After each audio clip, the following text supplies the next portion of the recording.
जी देखिए, अभी तो हमारे चेहरों की खुशी मतलब आपको बताई देगी। अब इस पे मैं ज़्यादा क्या बोल सकता हूँ। बस सूफी अनवर साहब ने अभी हमें बताया है कि बस बिल्कुल अनकरीब आपका काम बिल्कुल खत्म होने की राह पर है। खुद इस सील तालाबंदी को लेकर रास्ता ढूंढ रहे थे। हम खुद बहुत सारी जगह पर जाकर आए, लेकिन कोई रास्ता ही नजर नहीं आया, कोई सही गाइड करने वाला नहीं मिला। सूफी साहब ने यही बताया कि ग्रीन जोन को लेकर भी अगर वो एजुकेशन रिलेटेड बिल्डिंग है, स्कूल है, तो बच्चों का ख्याल करते हुए वो फौरी तौर पर खोल दिया जाएगा। यहाँ से पेपर वर्क रुका हुआ है, उसको थोड़ा सा प्रायोरिटी देकर उसको जल्दबाजी में उसको फर्स्ट प्रायोरिटी में कंप्लीट कर दिया जाए, ताकि जहां जहां भी फॉल्ट है वो जल्द से जल्द क्लियर हो जाए और जून महीना आने से पहले किसी को कोई भी तरीके की अगर टेक्निकल प्रॉब्लम है तो वो दिक्कत ना रहे। हमारी कुछ स्कूलें हैं यहाँ पर जिनको अभी सील नहीं किया गया, लेकिन वो तो कभी भी हो सकता है, क्योंकि सरकार जो सरकारी आदेश है उसका पालन सबको करना है। लेकिन सूफी अनवर साहब ने जो प्रयास किया और हम लोग जो प्रशासन से मिले हैं, तो प्रशासन ने जो हमको बताया, तो हम लोग तमाम लोग चाहते हैं कि हमारी स्कूलें भी रेगुलराइज हो जाएं। तो जो नियम गवर्नमेंट ने बनाए हैं तो हम उसको फॉलो करके हमारी बिल्डिंगों को ऐसी सलामती चाहते हैं कि हमारे बच्चों की सलामती रहे। सब घबराए हुए थे, लेकिन अंत में अनवर हुसैन शेख साहब के पास आने के बाद हमें सही राह मिली। ऐसा तो सूफी अनवर ने आज तक नहीं किया है। हम लोग जो भी काम करते हैं डंके के चोट पे करते हैं और जवाबदारी से, जिम्मेदारी से करते हैं। बच्चों का भविष्य, क्योंकि ये इलाके में 25,000 से ज्यादा बच्चे जो है पढ़ रहे हैं, छोटे बच्चे हैं, प्राइमरी से लेके सेकेंडरी तक के 25,000 से ज्यादा बच्चे हैं। उनका भविष्य किसी तरह से खराब ना हो, इसको लेते हुए एक मानवता के दृष्टिकोण अपनाते हुए उन्होंने इस इलाके की सारी स्कूलों को खोलने का, वापस से रीओपन करने का एक फैसला लिया है।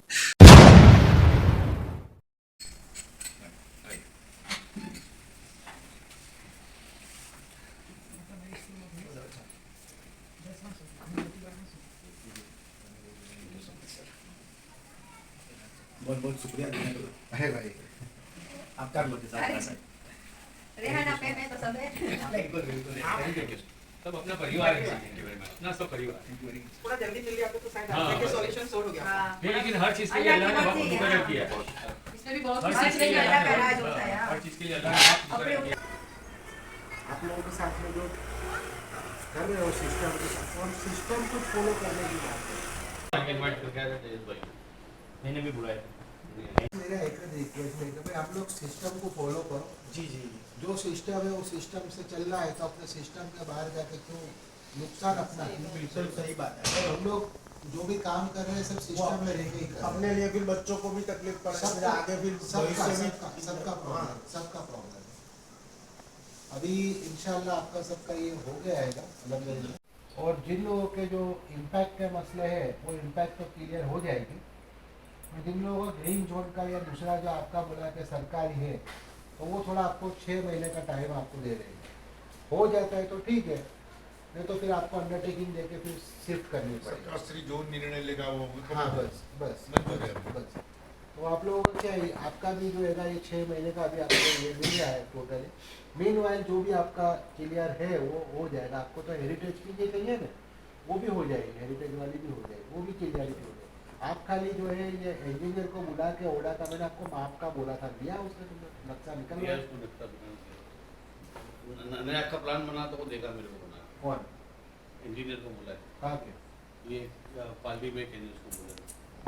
ओडा में जाओ, मीटर का, 300 मीटर का रेडियस का जो नक्शा है ना वो तैयार पड़ेगा है, तुमको तुरंत बना के दे देंगे। 200 रुपये की फी लेते खाली, और ब्लू इसके ऊपर तुमको बना के तुरंत दे देंगे। सब भटकने की जरूर नहीं है तुम्हारे। ये जो 10 मिनट का काम है तुम 10 दिन लगाते हो, तुम गलत चले जाओ। तुमको या तो तुम्हारे को ना समझ पड़े तो कोई तुम्हारे आर्किटेक्ट को लेके जाओ, वो रेडियस वाला हमको चाहिए, मिल जाएगा तुम्हारे, वो लेके तुम सीधी फाइल डाल दो इसके अंदर। न्यूज फॉर भारत हमारे इस मंच पर मैं आरिफ आलम आप तमाम का बहुत स्वागत करता हूं। बीते कुछ दिनों से अहमदाबाद के जुहापुरा सरखेज में जिस तरीके से स्कूलों पर तालाबंदी की कार्रवाई की गई थी, उसके बाद से लगातार हमारी टीम ये कोशिश कर रही थी कि बच्चों के भविष्य के साथ खिलवाड़ ना हो। आप हमारे पीछे देख सकते हैं कि इस तरीके से स्कूल संचालक से जुड़े लोग जो है वो आए हैं। सूफी अनवर हुसैन शेख साहब हैं, उनके घर पे एक मीटिंग चल रही है और खुशखबरी ये देना चाहता करता हूं कि जल्द से जल्द ही ये स्कूलें अब फिर से खुलने वाली है और जो बच्चे अभी तक ऑनलाइन पढ़ाई कर रहे थे अब वो जल्द से जल्द स्कूल आने वाले हैं। एक मीटिंग चल रही है, मीटिंग में ये कुछ फैसला लिया गया है कि जो अहमदाबाद की 13 स्कूलें थी जिनको सील कर दिया गया था उन स्कूलों को एक कैटेगराइज किया जाए, श्रेणी में रखा जाए कि किन स्कूलों की जो जगह है वो ग्रीन जोन में है, किन स्कूल जो ऐसी है जिनकी जमीनों पर सरकार श्री दाखिल है और कौन सी ऐसी स्कूलें हैं जिसके पास लीगल होने के बावजूद भी वीयू परमिशन नहीं है। हमारे साथ में सूफी साहब हैं, उन्हीं से बातचीत करते हैं। सूफी साहब ये बताइए कि एक लंबा अरसा हुआ लोग काफी ज्यादा इधर उधर तक गए लेकिन अब खुशखबरी आई है, कैसे इसे देखते हैं? देखिए, कोई भी काम जद्दोजहद अगर करते हैं तो कामयाबी मिलना तय है। और ये है कि अभी तक जो लोग यहाँ पे हमारे साथ में काम कर रहे थे, अकेले अकेले जहाँ कहीं भी ये लोग बैठकर काम कर रहे थे, अब वो काम की एक आज जो है अच्छी खबर ये आई है कि अहमदाबाद म्यूनिसिपल कॉरपोरेशन के जाने तरफ से जो इलाके के अंदर कुछ ग्रीन जोन में थी स्कूलें, कुछ बीयू परमिशन के लिए बंद की गई थी, कुछ सील लगाए गए थे और कुछ जो स्कूलें जिनको नोटिसें दी गई है। लेकिन हमारी एक रजूआत थी और मैंने खुद उसका आगे चल के मैंने तमाम अथॉरिटी से बात की, यहाँ तक कि सीएम ऑफिस से भी हमने संपर्क किया और वहाँ से भी हमें अच्छा खबर मिली कि भाई हम कॉरपोरेशन से जो भी सूचना देनी थी वो दे दी। और उसके बाद हमारे अहमदाबाद के जो म्यूनिसिपल कॉरपोरेशन के जो स्टैंडिंग कमेटी के चेयरमैन साहब है उन्होंने भी सकारात्मक उसका पहलू बताया और हमारे यहाँ के जो सरखेज के जो कॉरपोरेटर साहब है जयेश त्रिवेदी साहब है उन्होंने भी बहुत सकारात्मक हमारा ये बताया, रुझान बताया। और बच्चों का भविष्य, क्योंकि ये इलाके में 25,000 से ज़्यादा बच्चे जो है वो पढ़ रहे हैं, छोटे बच्चे प्राइमरी से लेके सेकेंडरी तक के 25,000 से ज़्यादा बच्चे हैं, उनका भविष्य किसी तरह से खराब ना हो, इसको लेते हुए एक मानवता के दृष्टिकोण अपनाते हुए उन्होंने इस इलाके की सारी स्कूलों को खोलने का, वापस से रीओपन करने का एक फैसला लिया है। उनको सबको कैटेगराइज करके, जैसे आपने बताया, हम लोग उसके ऊपर काम कर रहे हैं, वर्कआउट कर रहे हैं और वर्कआउट करके जो भी उसका निर्णय आएगा वो उसका हम लोग ये कहेंगे। लेकिन आज की सिचुएशन में हम लोगों को ये बताया गया है, मुझे खुद ये बताया गया कि आप तमाम लोगों को बुलाकर खुशखबरी दे दो कि सारे लोगों का काम हो गया है और इंशाल्लाह बहुत जल्दी आपकी स्कूलें खुल जाएगी। तो आज ये तमाम जो स्कूल के संचालक है मेरे पास आके यहाँ पे बैठे हैं, खास तौर पे मुझे बधाई देना है, मुबारकबाद देना आए हुए। तो ये है कि हम लोग बैठ के मशवरा भी कर रहे हैं कि आने वाले दिनों में किस तरह से अब उसका कार्रवाई करना है और किस तरह से सिस्टम को फॉलो करना है। अच्छा सूफी साहब, एक सवाल ये है कि क्या ये जो दिक्कत थी हमेशा के लिए हो गई है या कुछ वक्त के लिए आप लोगों को वक्त मिला है? नहीं, जो रेगुलराइज करने की बात है वो तो तुरंत हो जाएगी। जिनका बीयू परमिशन बाकी है वो इम्पैक्ट में रखी है, वो इम्पैक्ट की फी भरने की बाकी है, सिर्फ इम्पैक्ट की फी भर दो तो वो आपका रेगुलराइज हो गया, वो तो फिर हमेशा के लिए हो गया। और कुछ ऐसी कैटेगराइज है जो जैसे गवर्नमेंट लैंड है तो वो उसके एनओसी लेने के लिए गवर्नमेंट के पास जाना पड़ेगा तो उसमें वक्त लगेगा। इसी तरह से ग्रीन जोन का है तो ग्रीन जोन के अंदर भी वक्त लगेगा आपको, जो भी है वो। अब ऐसी तरह से जो हेरिटेज मॉन्यूमेंट के करीब में जो स्कूल है तो वो मतलब उसके लिए वक्त दिया गया है। लेकिन ये नहीं है कि भाई वो हमेशा के लिए बंद हो जाएगी, कुछ वक्त के लिए आपको अभी खोलेंगे फौरी तौर पर और आपका जो ये सेमेस्टर है वो कंप्लीट करेंगे, साल कंप्लीट करेंगे, सारी एग्जाम एनुअल एग्जाम हो जाएगी, तब तक के लिए टाइम दिया गया है। और इसके बाद भी जो है वो अगर प्रक्रिया में अगर हम लोग सक्सेस हुए, ये संचालक जो स्कूल के जो ऑर्गेनाइजर है वो अगर बीयू परमिशन ले आते या एनओसी ले आते तो सारी चीज रेगुलराइज है, ऑलरेडी रेगुलराइज है। ये फौरी राहत है या अभी भी खतरा? नहीं, कोई खतरा नहीं, कोई खतरा नहीं, अभी कोई खतरा नहीं। अल्हम्दुलिल्लाह हम लोग ये एक जिम्मेदारी से जब काम करते हैं तो बात भी जिम्मेदारी वाली होती है। अब जो लोग जो है सिर्फ तमाशाबीन बन के देख रहे हैं या जो लोग सिर्फ जबानी जमा खर्च कर रहे हैं, ऐसा तो सूफी अनवर ने आज तक नहीं किया है। हम लोग जो भी काम करते हैं डंके के चोट पे करते हैं और जवाबदारी से, जिम्मेदारी से करते हैं। क्या कुछ इन लोगों को भरोसा दिया गया, क्योंकि बच्चों के भविष्य के साथ ये जुड़ा मामला था? बिल्कुल बिल्कुल भरोसा दिया, तभी तो ये लोग सब आए हुए हैं ना, सारे लोग।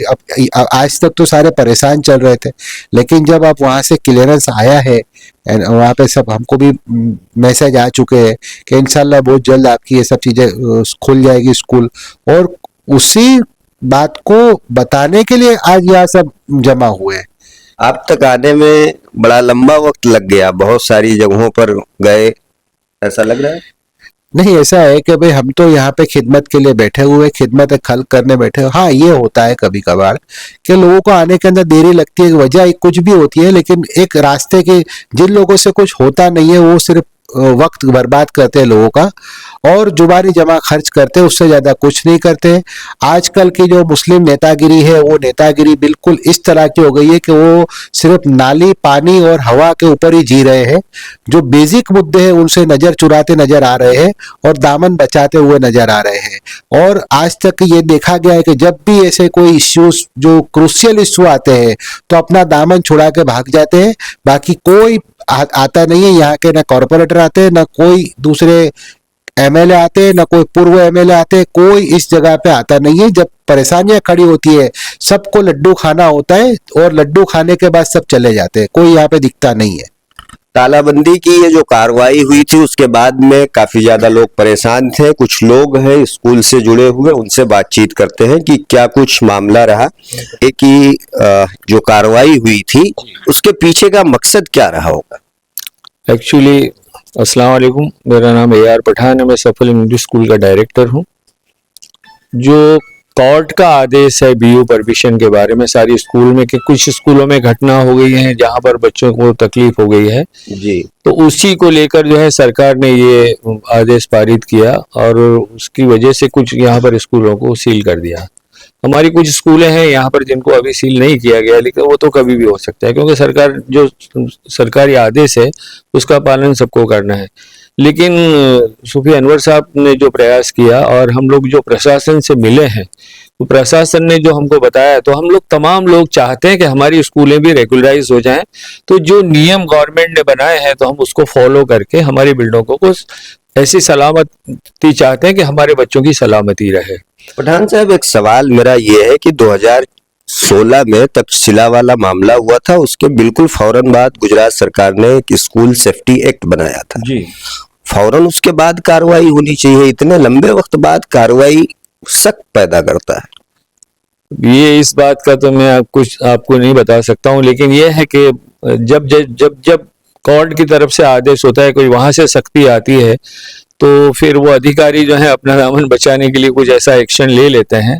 मैं तो इस बात को इसका मकसद समझना चाहूंगा।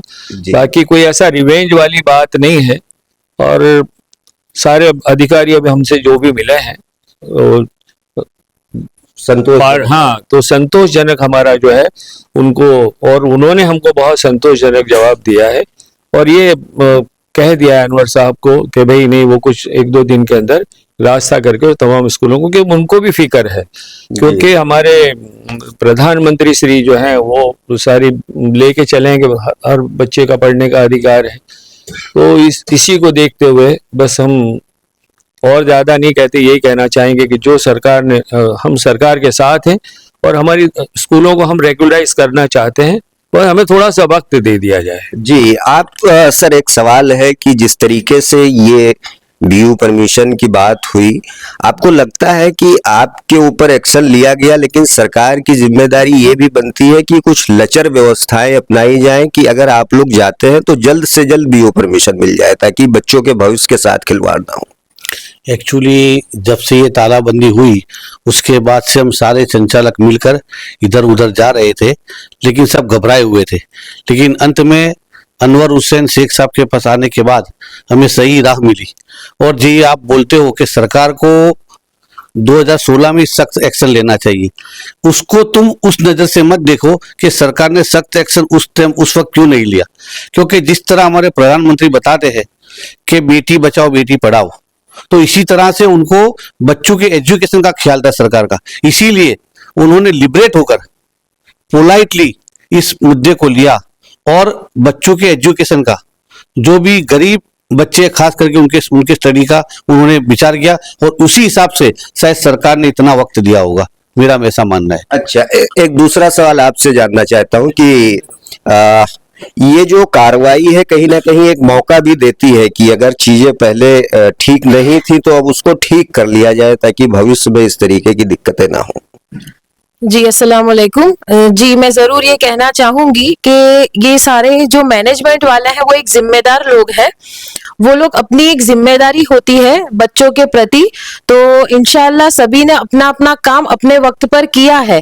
लेकिन जो कहीं ना कहीं ये काम करने में, जैसे अभी आपने कहा कि बीयू वगैरह है, इम्पैक्ट वगैरह है, तो उसमें स्कूल वगैरह को पहले प्रायोरिटी दी जाए और उनका काम जल्द से जल्द कंप्लीट कर दिया जाए। मतलब जहां से पेपर वर्क रुका हुआ है उसको थोड़ा सा प्रायोरिटी देकर उसको जल्दबाजी में उसको फर्स्ट प्रायोरिटी में कंप्लीट कर दिया जाए, ताकि जहां जहां भी फॉल्ट है वो जल्द से जल्द क्लियर हो जाए और जून महीना आने से पहले किसी को कोई भी तरीके की अगर टेक्निकल प्रॉब्लम है तो वो दिक्कत ना रहे।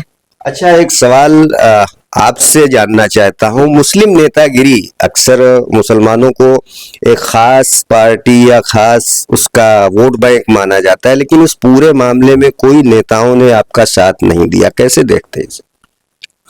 नेता तो जो है हमेशा इलेक्शन के वक्त पर दिखते हैं, उसके अलावा जब पर्सनल कोई इशू होता है कौम को तो वो गायब हो जाते हैं। और हम खुद इस सील तालाबंदी को लेकर रास्ता ढूंढ रहे थे, हम खुद बहुत सारी जगह पर जाकर आए लेकिन कोई रास्ता ही नजर नहीं आया, कोई सही गाइड करने वाला नहीं मिला। आपकी कौन सी स्कूल है और क्या दिक्कत? मेरी तरबिया इस्लामिक इंग्लिश स्कूल है और ग्रीन जोन की वजह से मुझे मेरी स्कूल को सील किया गया था। अभी सूफी साहब के पास आए, कितनी बहुत राहत मिली, बहुत राहत मिली। सूफी साहब ने यही बताया कि ग्रीन जोन को लेकर भी अगर वो एजुकेशन रिलेटेड बिल्डिंग है, स्कूल है, तो बच्चों का ख्याल करते हुए वो फौरी तौर पर खोल दिया जाएगा और जून तक हमको वक्त दिया गया है। उस बाद भी हमको रेगुलराइजेशन करने में वो खुद हेल्प करने वाले हैं। आप बताइए कौन सी स्कूल है और क्या दिक्कत थी जिसकी वजह से सील की गई? जी मैं नईम मिर्जा, और यहाँ पर जो भी बैठे हैं वो सारे एरिया के जिम्मेदार लोग हैं, अपनी अपनी स्कूल से जुड़े हुए हैं। और आप मतलब ये जो बातें हैं वो हमसे ज्यादा जमीनी तौर पर फेस शायद किसी ने नहीं की होगी, क्योंकि पेरेंट्स को जब भी कोई आंसर लेना होता है, छोटे में छोटी कोई भी चीज होती है, तो वो हमारा ही कांटेक्ट करते हैं। और इन दिनों में ये जब भी 9 तारीख को रात से जो तालाबंदी लगी है, तब से लेकर अभी तक पेरेंट्स को जो हमने आंसर दिए हैं और एक टीचर के तौर पर और एक संचालक के तौर पर यहाँ पर जितने भी बैठे हैं वो सबको पता है कि एक हमारा जो सब्र का बांध है वो अल्लाह ने सच में हमें और ज्यादा उसे और बुलंदी पर पहुंचा दिया है, वरना इतनी सब्र हमें आज तक नहीं थी। तो वो कहते हैं ना कि वक्त सारी चीजें सिखा देता है, और सब जिम्मेदार है, सब अपने अपने तौर पर काम करने के लिए बैठे हुए ही थे, लगे हुए ही थे। कोई ऐसा नहीं था कि कोई बैठा रहा है, पहले दिन से सब लगे हुए थे। हाँ, लेकिन एक वो जो जरिया और एक रास्ता मिलना वो हमें थोड़ा कुछ वक्त के बाद मिला, लेकिन फिर जो हमें एक जो रास्ता मिला है सूफी अनवर साहब के जरिए, वो बिल्कुल एक सही राह पर, और अब हमें हमारी मंजिल बस बिल्कुल सामने ही दिखाई दे रही है। क्या यहाँ आने के बाद में कितना संतोष मिला कि कब ये स्कूलें शुरू होंगी, और आप हमारे जरिए क्या एक मैसेज उन वालिदैन को देना चाहेंगे जो अभी तक आप लोगों को परेशान कर रहे थे? जी देखिए, अभी तो हमारे चेहरों की खुशी मतलब आपको बताई देगी, अब इस पे मैं ज्यादा क्या बोल सकता हूँ। बस सूफी अनवर साहब ने अभी हमें बताया है कि बस बिल्कुल अनकरीब आपका काम बिल्कुल खत्म होने की राह पर है। कल या तो परसों वो जो डेप्यूटी कमिश्नर साहब है उनसे वो हमारी मीटिंग करवाने वाले हैं, और इंशाल्लाह आगे का जो भी रास्ता है, पहले प्रायोरिटी यही है कि स्कूलों को ओपन कर दिया जाए और बच्चों की पढ़ाई फिर से रेगुलरली जिस तरह से होती थी उस तरह से स्टार्ट कर दी जाए, और फिर जो इश्यू है वो उसे हम धीरे धीरे बैठकर सॉल्व करेंगे। यानी बच्चों की पढ़ाई भी नहीं रुकेगी, और जो काम है, जो सरकारी जो काम काज है उसे भी पूरा करना ही है, तो वो भी अपने टाइम पर पूरा होते जाएगा। यानी इसमें 10वीं 12वीं का भी है, तो ऐसे में देखा जाए कुछ ही महीनों में बोर्ड की परीक्षाएं हैं। आपकी दिक्कतें और पेरेंट्स की दिक्कतें दोनों की कितनी थी, क्योंकि बोर्ड की परीक्षा उस बच्चे की जिंदगी में कई सालों में एक बार आता है। जी बिल्कुल, बहुत ज्यादा दिक्कतें थी, हमने बहुत सारी प्रॉब्लम्स फेस की है, और यहाँ पर जितने भी स्कूल वाले जो 10th और 12th का बोर्ड चला रहे हैं, सब ने बहुत ही ज्यादा दिक्कतें फेस की है। मतलब जो टीचर्स ने कभी ऑनलाइन लेक्चर्स वगैरह कोरोना के वक्त पर लिए थे, लेकिन उसको भी आज तकरीबन 5 साल हो गए और उसके बाद किसी ने इतना ज्यादा हाईटेक कभी यूज नहीं किया होगा। लेकिन फिर भी ये जो 10-15 दिन 20 दिन का जो वक्त निकला है, उसमें फिर से ऑनलाइन लेक्चर लेना स्टार्ट किए, बच्चे जुड़ रहे थे, क्योंकि पेरेंट्स को भी अपने बच्चे के फ्यूचर की चिंता है और हमें भी उनके फ्यूचर की चिंता है। तो हमें लेक्चर भी लेने होते थे, हमें बच्चों को पढ़ाना भी होता था और साथ साथ में हमें स्कूल जल्द से जल्द ओपन हो जाए वो काम भी करना होता था। टफ टाइम था, लेकिन फिर भी वो कहते हैं ना कि भाई जैसा भी वक्त तो निकल जाता है, बुरा वक्त था निकल गया, अब आगे इंशाल्लाह हमें अच्छा वक्त दिखाई दे रहा है। इस कार्रवाई से क्या सबक मिला कि अब चीजों को अब ठीक करना ही पड़ेगा, क्योंकि अगर आज हुई है तो कल फिर से हो सकती है, इसलिए अब चीजें ठीक ही करनी पड़ेंगी। जी वो तो बिल्कुल, देखिए अगर कुछ भी रूल्स बनते हैं तो वो सबको मद्देनजर रखते हुए, सबकी सेफ्टी को मद्देनजर रखते हुए ही बनते हैं, तो वो तो फॉलो करने ही चाहिए। और आज नहीं तो कल उसको आपको फॉलो करना ही है, उसको आपको पूरा करना ही है। तो बस मेरा कहना यही होगा कि उसको बिना तकलीफ उठाए, किसी को भी तकलीफ ना हो, उस तरह से आप जल्द से जल्द उसका जो भी हो वो प्रोसेस पूरी कर दीजिए, ताकि इंशाल्लाह आपको भी इन फ्यूचर कोई प्रॉब्लम ना हो। तो इस वक्त मैं हूं सूफी अनवर हुसैन शेख साहब के घर। इनके घर पर एक छोटी सी मीटिंग हुई जिसमें स्कूल से जुड़े लोग आए और अपनी बातों को रखा। यहाँ से खुशखबरी ये है कि जल्द जिन स्कूलों पर तालाबंदी की गई थी वो खुल जाएंगी, लेकिन बड़ा सवाल ये है कि इस कार्रवाई के बाद में लोगों को एक सबक लेने की जरूरत है कि अगर अब नहीं जगे तो आगे भी आपकी स्कूलों पर इसी तरीके से खतरे की जो तलवार है वो मंडराती रहेगी। इसीलिए इस कार्रवाई को दूसरे नजरिए में ना देखा जाए, बल्कि इस नजरिए से देखा जाए कि इससे एक सबक लेना है और अगर जो चीजें गलत हुई थी उसको ठीक करना है।